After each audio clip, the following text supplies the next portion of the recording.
Merci Seigneur Jésus, je te rends toute la gloire et je t'aime de tout mon cœur. Je t'aime parce que tu es le véritable Dieu. Je t'aime parce que tu es unique. Tu es le seul et le puissant Dieu. Je t'aime parce que Seigneur, tu nous as aimés le premier. Je te rends toute la gloire. Je bénis ta sainteté parce que, Roi des rois, c'est toi qui nous réunis. Tu nous réunis afin de nous enseigner. Tu nous réunis afin de nous nourrir des révélations de ta parole. Je veux te dire merci Jésus. Je veux te rendre toute la gloire Jésus. Je veux te dire que je t'aime de tout mon cœur. Et je veux t'aimer aujourd'hui, demain et tous les jours de ma vie, je veux t'aimer. Jésus, tu es mon Dieu, tu es notre Dieu, tu es le Dieu de cette plateforme, tu es le Dieu de cette émission. Et sans toi, nous ne pouvons rien accomplir, Jésus. Ce n'est qu'avec toi, avec ton Esprit Saint, Jésus, que nous pouvons faire quoi que ce soit. Je te dis merci, Roi des rois. Merci, mon Dieu. Merci, mon Roi. Tu es notre Dieu. Tu es fidèle. Ta fidélité, Seigneur, est grande. Ton amour est immense. Tes compassions, Seigneur, sont pour nous. Tes compassions sont grandes. Merci, Seigneur, pour tout ce que tu fais pour nous, pour nos familles, pour nos frères, pour nos sœurs, pour nos parents, pour nos collègues. Seigneur, merci.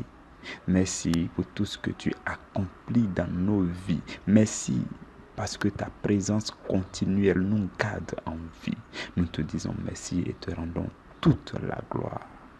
Que ton nom soit magnifié, glorifié, adoré, élevé, sanctifié par tout ce qui vit et respire sur la terre, sous la terre, dans les eaux, dans les airs, dans les cieux, pour les siècles sans fin.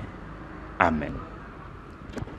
Bien-aimés du Seigneur, je rends grâce à Dieu parce qu'il nous réunit encore en ce matin du 15 juin 2019 afin de partager, de méditer sa parole.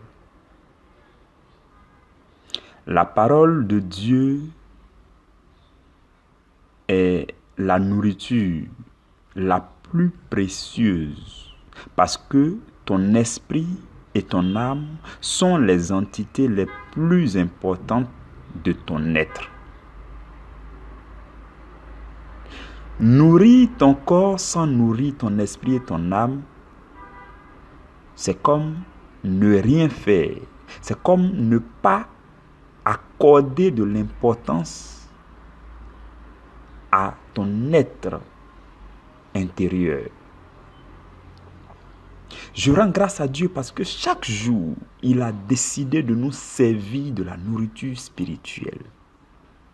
Je bénis son Saint-Nom parce que cette nourriture-là est la véritable nourriture qui est toujours digestible. Cette nourriture qui ne cause jamais d'indigestion, qui ne donne jamais de maladie. Cette nourriture précieuse que le Seigneur décide de nous donner à toi et à moi chaque jour à travers cette émission, ton pain de la première heure. Je bénis Dieu parce que tu es là encore en ce moment. Je bénis Dieu parce que c'est grâce à lui que toi et moi nous sommes là réunis autour de lui afin de saisir cette nourriture, notre part de cette nourriture pour cette journée. Je bénis le nom de notre Seigneur et je lui rends toute la gloire pour ta vie. Que Dieu te bénisse. Notre sous-thème de ce jour, c'est la compassion de Dieu nous fait entrer dans notre appel. La compassion de Dieu nous fait entrer dans notre appel. Hier, nous avons médité un sous-thème qui nous parlait de la compassion de Dieu, qui nous fait voir l'appel de Dieu. Mais aujourd'hui, nous allons parler de la compassion de Dieu qui nous fait entrer dans notre appel. Et nous allons ensemble méditer 2 passages bibliques. Marc chapitre 5 versets 18 à 19 et Matthieu chapitre 9 versets 36 à 38. Je vais nous lire Marc chapitre 5 versets 18 à 19. Je lis la parole du Seigneur. Comme il montait dans la barque, celui qui avait été démoniaque lui demanda la permission de rester avec lui. Jésus ne le lui permit pas, mais il lui dit: va dans ta maison, vers les tiens, et raconte-leur tout ce que le Seigneur t'a fait et comment il a eu pitié de toi. Parole du Seigneur. Nous rendons grâce à Dieu. Frères et sœurs, je vais également nous partager Matthieu chapitre 9, les versets 36, 37 et 38. Je lis la parole du Seigneur. Voyant la foule, il fut ému de compassion pour elle, parce qu'elle était languissante et abattue, comme des brebis qui n'ont point de berger. Alors il dit à ses disciples: la moisson est grande, mais il y a peu d'ouvriers. Priez donc le maître de la moisson d'envoyer des ouvriers dans sa moisson. Parole du Seigneur. Nous rendons grâce à Dieu. Frères et sœurs, dans le Seigneur, voici les 2 passages que nous allons méditer en ce matin. Le tout premier passage que nous avons lu, dans ce passage de Marc chapitre 5 là, la Bible nous fait cas d'un démoniaque. Il s'agit du démoniaque de Génézareth ou encore de Gadara, selon certaines versions. La Bible nous raconte que Jésus ayant traversé la mer, à peine il est descendu de la barque, un homme est venu devant lui. Et la Bible décrit cet homme-là comme quelqu'un qui vivait dans les cimetières. Il était démoniaque, possédé par plusieurs démons.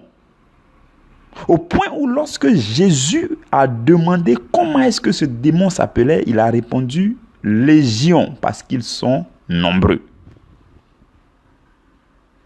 Et Jésus va être ému de compassion.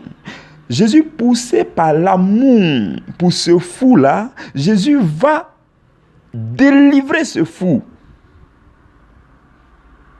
Et après, puisque Jésus a envoyé toute cette multitude de démons dans un troupeau de porcs, les gens de ce village-là, de cette ville-là, vont dire à Jésus: nous ne pouvons pas te recevoir, il faut que tu retournes là où tu es quitté. Et Jésus est resté sur le rivage et est remonté dans sa barque, pendant que celui qui avait été délivré, ayant retrouvé tous ses sens, va venir demander à Jésus.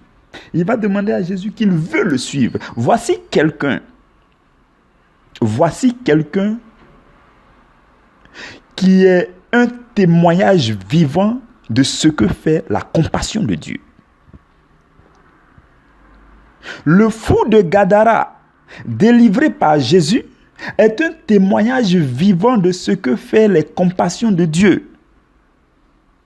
Les compassions de Dieu éprouvées par Jésus-Christ l'ont poussé à délivrer cet homme. Et lorsque cet homme-là a été délivré, il va dire, mais je ne peux plus aller ailleurs, mais je vais te suivre. Voici quelqu'un qui tout de suite est entré dans son appel. Le témoignage, les bienfaits de Dieu en notre faveur, voici ce qui nous pousse à entrer dans notre appel. Et l'homme qui était auparavant fou et qui a bénéficié des grâces de Dieu, des bienfaits de Dieu, cet homme-là ne va pas rester les bras croisés, mais tout de suite, il va chercher à entrer dans son appel. Il va dire à Jésus, je veux te suivre.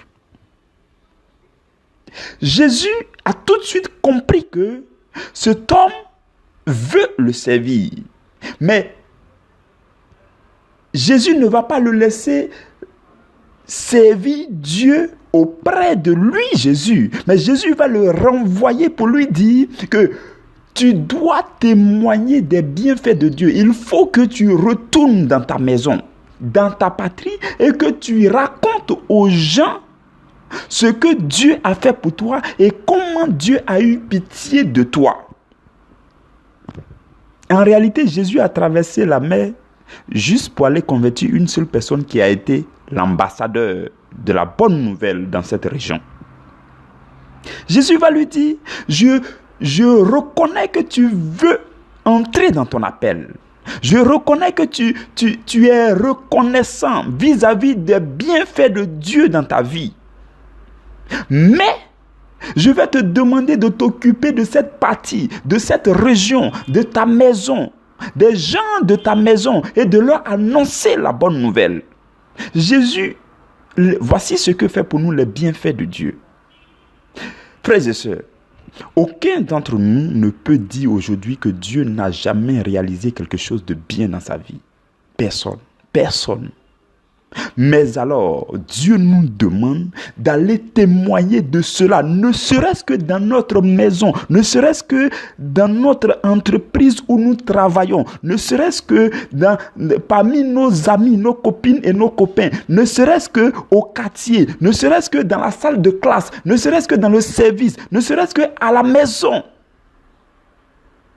Voici ce que Jésus nous demande.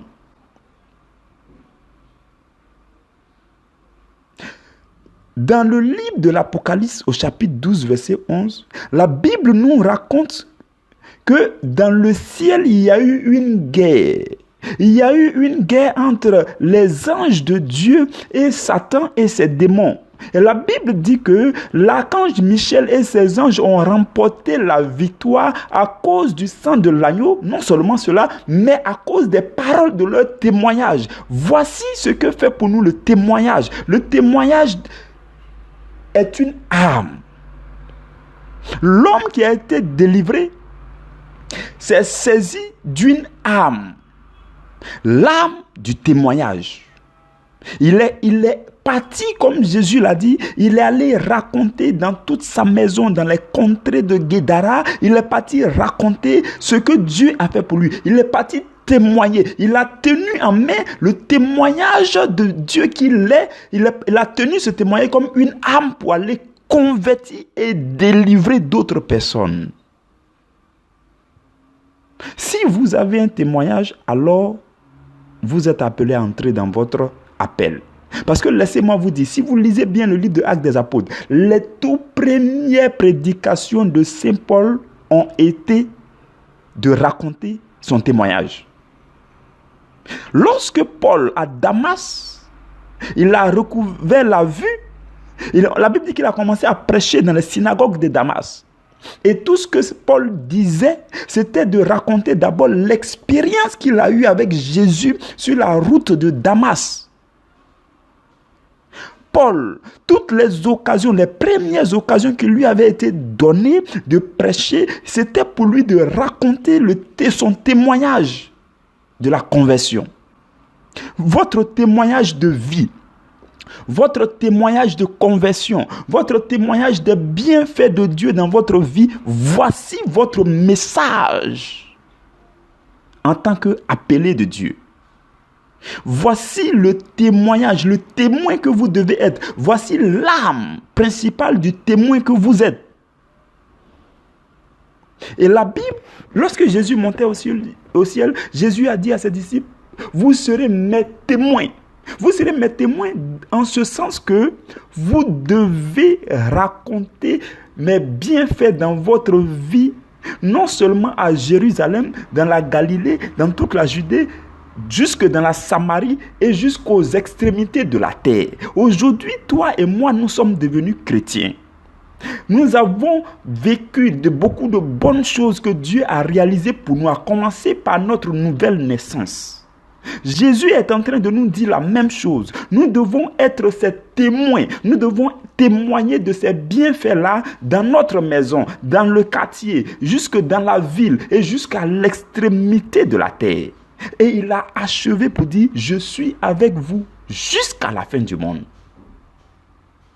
Frères et sœurs dans le Seigneur, Dieu nous a appelés chacun. Nous devons entrer dans notre appel. Et entrer dans notre appel, c'est témoigner de Jésus. C'est parler de Jésus. Dire ce que Jésus a fait de bien pour nous afin de convertir des personnes. Nous avons des frères et sœurs autour de nous chaque jour.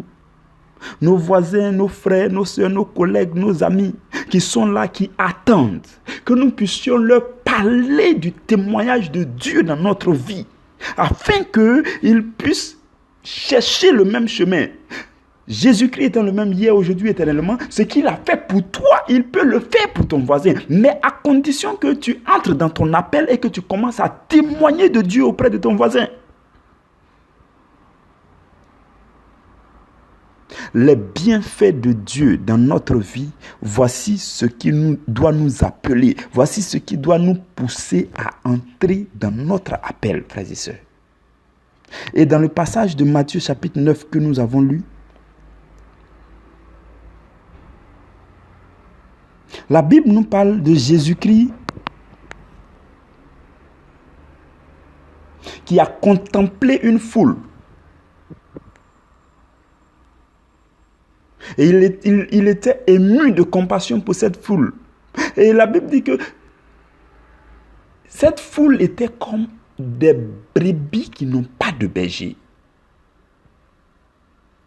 Dans votre ville, là où vous habitez, il y a une foule de personnes. Personne ne peut me dire le contraire. Il y a une foule de personnes qui sont languissantes comme des gens qui n'ont pas de brebis, qui ont besoin ne serait-ce que d'un seul chrétien pour leur parler, leur témoigner de Jésus, pour leur parler, pour leur donner des conseils, les guider. Voici une des raisons pour lesquelles toi et moi devons entrer dans notre appel. Nous devons entrer dans notre appel parce qu'autour de nous, il y a une multitude de personnes. Une multitude de personnes languissantes comme des brebis qui n'ont pas de berger. Et Jésus va dire à ses disciples, à toi et à moi, qui connaissons déjà Christ, Jésus va nous dire, voici une raison de prier pour que le Père envoie des moissonneurs, parce que la moisson est grande, mais les ouvriers sont peu nombreux. La moisson est justement grande, mais nous ne sommes pas nombreux à témoigner de Jésus, nous ne sommes pas nombreux à accepter l'appel de Dieu, à vivre l'appel de Dieu chaque jour. Dieu t'appelle à quelque chose. Je veux te parler de façon un peu plus directe pour te dire, toi qui m'écoutes, le Seigneur t'appelle à accomplir quelque chose de grand dans cette vie avant de quitter cette vie. Il serait vraiment malheureux de sortir de cette vie sans avoir accompli ne serait-ce que 80% de ce que Dieu vous a confié. Il serait malheureux de sortir de cette vie par un chemin que Dieu n'a pas tracé pour vous, mais que le diable vous a forcé à suivre. Il serait inutile de venir sur cette terre si nous ne pouvons pas, si nous ne retrouvons pas, si nous n'acceptons pas d'entrer dans notre appel et de marcher sur le chemin que Dieu lui-même a tracé pour nous. C'est ce que Jésus dit. Jésus le dit clairement, il dit, il est inutile de gagner le monde entier si vous perdez votre âme. À quoi cela sert-il à un homme de gagner le monde entier s'il perdait son âme? Vous pouvez gagner tout l'or du monde, tout l'argent du monde, tous les biens matériels du monde. Mais si vous n'êtes pas passé par le chemin que Dieu a défini pour vous, si vous n'êtes pas entré, si vous n'avez pas accepté d'entrer dans votre appel et de faire ce que Dieu voulait que vous fassiez quand il vous créait et vous envoyait sur cette terre, vous aurez été un investissement inutile pour notre Dieu, un gaspillage pour notre Dieu. Ce serait beaucoup de regrets pour le Seigneur. Je le dis pour que chacun de vous accepte maintenant d'entrer dans son appel. Pour que chacun de nous accepte de réfléchir à quoi est-ce qu'il doit faire. Qu'est-ce qu'il doit faire pour servir Dieu? Qu'est-ce qu'il peut faire pour servir Dieu? Il y a une communauté à côté de vous, il y a une église à côté de vous. Il y a toujours un travail dans le corps du Christ. Lorsque vous regardez votre vie, vous savez que vous avez des talents que vous pouvez mettre au service du corps du Christ. Voici votre appel. Acceptez cet appel. Et lorsque vous entrez dans cet appel, vous commencez à témoigner des bienfaits de Jésus dans votre vie. Vous commencez à parler de ce que Jésus a fait pour vous. Vous commencez à donner aux gens, à dire aux gens les révélations de la parole que vous avez reçues. Vous commencez à leur donner des conseils. Vous commencez à les accompagner spirituellement. Vous commencez à leur parler de Jésus-Christ de Nazareth. Et eux-mêmes, à leur tour, la puissance de Dieu va toucher leur cœur. Et tout le ciel sera en joie parce que vous avez envoyé une âme au Seigneur. Je prie que la grâce de Dieu vous soit accordée.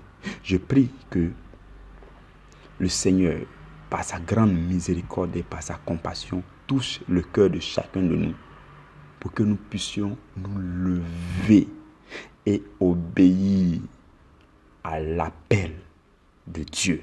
Que Dieu vous bénisse. Amen.